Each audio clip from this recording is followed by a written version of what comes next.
Hi all, இது June 5 Friday morning. இன்றைக்கி எங்கள் வீட்டு குட்டி பையன் நவீலனோட ஃபர்ஸ்ட் பர்த்டே. இவன் பிறந்ததே ஒரு மேஜிக் தான். பிகாஸ் நேத்ரா பிறக்கிறதுக்கு கடவுள்கிட்ட கெஞ்சி கஷ்டப்பட்டு அதுக்கப்புறம் தான் அவன் என் கைக்கே வந்தான். ஆனால் நவீலன் அப்படி கிடையாது, கேட்காமலே கிடைச்ச கிஃப்ட்டு. ஸோ ரெண்டு பேருமே எனக்கு ஒரு பெரிய கிஃப்ட்டு. பட் இது வந்து கேட்காம எதிர்பாராமல் கிடைச்ச எனக்கு ஒரு கிஃப்ட்டு தான் இவன். ஸோ இன்றைக்கி வந்து இவனோட பர்த்டேக்கு ஒன்றும் பெருசாக பிளான் பண்ணலை. ஆல்ரெடி சொல்லியிருப்பேன், சிம்பிளாக வீட்டில் ஈவினிங் போல் கேக் கட் பண்ணிக்கலான்னு சொல்லிட்டு விட்டாச்சு. மார்னிங் கோயிலுக்கு போகலான்னு நினச்சோம். பட் வந்து அருணுக்கு முக்கியமான வேலை வந்ததுன்னு காலையிலே வந்து அவங்க வந்து சீக்கிரமாகவே கிளம்பிட்டாங்க. ஸோ அதனால் ஈவினிங் போல் கோயிலுக்கு போய்க்கலான்னு சொல்லி விட்டாச்சு. பாப்பாவோட ஃபர்ஸ்ட் பர்த்டேக்கு நல்லா நடந்தால் ஓடினான். பட் இவன் இன்னும் நடக்கவே ஸ்டார்ட் பண்ணல. அங்கங்கே பிடிச்சிட்டு அப்படி தான் நடக்கிறான். ஒரு குழந்தை எப்படின்னா இன்னொரு குழந்தை இப்படி தான் இருக்காங்க.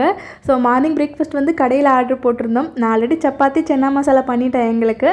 பட் தம்பிக்கு இந்த கடையில் வாங்குகிற இந்த உப்புமா ரொம்ப பிடிக்கும். இது நல்லா நிறைய நெய் போட்டு சாஃப்டாக ரொம்ப சூப்பராக இருக்கும். ஸோ அதனால் அவனுக்கு பிடிச்சது இன்றைக்கி வாங்கி கொடுக்கலாமேன்னு சொல்லிட்டு கடையில் ஆர்டர் போட்டிருந்தோம்.